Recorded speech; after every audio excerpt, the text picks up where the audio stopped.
What is the deal, YouTube? What's the deal, YouTube? Welcome back to the channel. And I think I got it figured out. I think I'm no longer going to use the Google Chrome browser when I am trying to do a live stream because I continue to have problems with Google Chrome and my Google Hangouts whenever I try to go live using Google Chrome. But anyway, I digress. We're talking about the Miami Dolphins versus the Cincinnati Bengals. This is going to be game 4. We are 1-2 right now. Last game was a terrible game. The last game we played was absolutely horrible on both sides of the football. We struggled. I mean, I want you to think about all the handicaps we had for last game. You have a third string quarterback who probably got no reps, neither at no time because he was sitting behind 2 other quarterbacks. So he probably got no reps.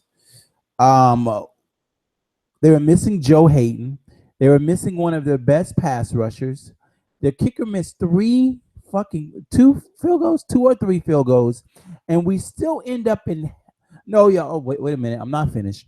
Josh Gordon, their first round wide receiver, he wasn't there, and still we still had to go to overtime to beat this team. Just terrible. That's just fucking terrible. Now, I tried to make my video after the game was over, and I had some problems with that particular video because of fucking Google. I'm going to just flat out stop using Google Chrome because for some reason, no matter which PC I use it on, I always seem to have problems. But anyway, this game versus the Cincinnati Bengals, can we go 2-2? Can we win versus the Cincinnati Bengals? I do not know if Tyler Eifert is going to play in this game. Right now, he's listed as doubtful right now. So we don't know if he's going to play. Of course, he is a huge weapon for Andy Dalton. Andy Dalton no longer, of course, has Mohamed Sanu. He doesn't have Marvin Jones, but he still has a top 5 receiver in AJ Green, and our secondary couldn't cover a Drake song in a karaoke bar. Our secondary is fucking terrible. But you know what, though? Coming into this season, I knew they were going to be terrible. Everybody should have known they were going to be terrible. If you thought this secondary was going to be good, show me your hands. Go ahead and raise your hands. If you thought the secondary was going to be good, I might turn my, and I can't see you. So, but it sounds crazy, but show me your hands. If you thought the Dolphins secondary was going to be good, show me your hands. And then if you have your hand raised right now because you thought this secondary was going to be good, take the other hand that you don't have raised and slap the shit out of yourself. Do that for me. Come on now. We knew as soon as I heard. And this is breaking news. The Miami Dolphins have traded for Byron Maxwell. I say, oh man, this defense is going to be terrible. The defense is going to be absolutely goddamn terrible. Now, Kiko Alonso is he's looking better to me. The first game, first 2 games, well, the first game, he was whiffing, missing tackles and shit like that. But he's starting to come around. I don't know if he's him getting used to the system here in Miami, or is he finally getting healthy? And let me knock on wood, because as soon as I say that shit, next game this man will go down with a fucking injury. Our linebackers are still bad. They're still bad, but I've liked what I've seen somewhat from Kiko Alonso. Our secondary is terrible. Our defensive line shows glimpses, and then we look really bad at other points. The offense is where I think we can make major breakthroughs, but it all has to start with number 17. He has to be the catalyst on this damn offense. There is too much talent on the Miami Dolphins offense for us to not be good. If I give any other quarterback the weapons that our quarterback has right now, they would be hard to stop. If I give Aaron Rodgers, Jarvis Landry, Devontae Parker, and Kenny Stills, that would be an offense that would be a pain in the ass to stop. Other than our running game, our running game, I don't understand it. It's a fucking mess. It's a mess, and it makes you wonder. Instead of taking K. Remember that wide receiver we traded up to get? Why the fuck didn't we take a running back? Because our running back situation. Wait a minute. Back up. What round did we take Kenyon Drake? Because I think we took Kenyon Drake, and I might be wrong about that. I think we took Kenyon Drake right around there, and I might have misspoke there. Yeah, never mind. Scratch that. We did take a running back. I think we took. I think if I'm not mistaken, we took Kenyon Drake before we took K. Which I don't like. Yeah, we took Kenyon Drake in the third round as well. So never mind. Scratch that shit. But like, I still don't understand what the plan was when we took K. Because we still have other holes, and one of them is linebacker, and that still hasn't gotten any better. I think Alonzo's doing a decent job in the middle, but we looked horrible at linebacker. I still feel like we need some youth on the defensive line with Wake and Mario Williams. I felt like a young guy coming in there and being a part of the rotation would have been great. And instead, we drafted a wide receiver, which, if you think about it, through these first 3 games, has not really been a factor. Hasn't. I don't even understand like where his fucking role is gonna be on this team. Whether it's Devontae Parker, Kenny Stills, or Landry, who are you gonna sit down to get him on the field? I'm just saying.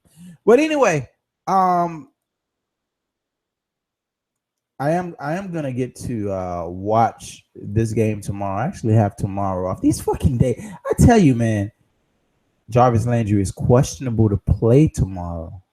Oh wow, really? So Jarvis Landry is actually, from what I was just told, Jarvis Landry is actually questionable to play. I wonder if let me check some other things about the roster.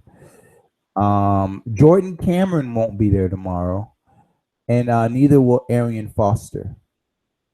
So Jordan Cameron and Arian Foster will both be out. So that means we'll probably get to see the rookie start again, and probably get a dose of Jai that we've seen. I really would like to see us come out and just run the ball more. I think that would be very, very beneficial. Honestly, I don't see the big difference between an Adam Gase offense and a Philbin offense. I don't. To me, there through these first 3 weeks, there's nothing that's jumped off the page to me to say, aha, that's the big thing that he's brought to this team. I just don't see it. I don't see it. So those are the players that we know are going to be missing. Let me check the Bengals. Only person I saw was only person that I saw that is questionable is Tyler Eifert, which I think is huge because it gives them another weapon. And Kilpatrick for the Cincinnati Bengals. Draco Patrick, their starting cornerback, is also doubtful, which is a good thing. But he's going to be replaced by Denard, so that's not really a horrible thing. Also, Deron Smith, who's their safety, has been listed as questionable as well. So pretty cool. We shall see. My prediction for tomorrow's game My prediction for tomorrow's game is I think tomorrow we will go to 2-2. I think we played down to some of our competition. And I think we saw that with the Browns. I think tomorrow we go out there and we beat the Cincinnati Bengals. And I'm going to say I think it's going to be high scoring because our defense can't stop anybody. So I'm going to go with 35-31 with us coming out, and we'll be 2-2 after 4 games. I just, I really hope that at least tomorrow we can come out and start fast. Come out, first quarter of the game, drive down the field, stick one in the end zone, and get going on a good foot. We haven't seen that in the past few games. Don't fucking wait till the second quarter, the third quarter of the game to finally start making plays. Let's come out right off the bat. As a matter of fact, I would love it if we came out on the first play of the game and took a deep ball to Kenny Stills deep. First play of the game. They're going to have their 4th and 5th cornerbacks on the field. First play of the game, come out, 3 wide receivers set, and take a shot on the first play of the game. Go deep. First play. Get off to a hot start. And then if that doesn't work, let's go up tempo. Let's put Ryan Tannehill in the up tempo offense where he thrives. He plays much better with that, faster tempo, faster pace offense. Let's put him in that right from the jump to develop a rhythm and go from there. Anyway, man, that's the end of this video. I will talk to you guys tomorrow after the game. Miami Dolphins versus Cincinnati Bengals. Will we be 2-2 tomorrow? Oh yeah, somebody last video said it's not we, it's them. Get the fuck out of here with that bullshit, dog. Anyway, I will talk to you guys next time. Make sure that you subscribe to the channel. 8,000 growing stronger every day. I'm gonna stop being lazy too. I got a bunch of videos that I need to make that I still didn't make from the preseason. Usually my top 5 for every category is already up right now. And I think I only have quarterbacks up. So I got about 3 to 4 videos that I still need to make as far as positional players for my top 5. I'm disappointed in myself, but I've been busting my ass though. So anyway, I'll talk to you guys next time. Make sure that you subscribe to the channel. I'm done. Peace.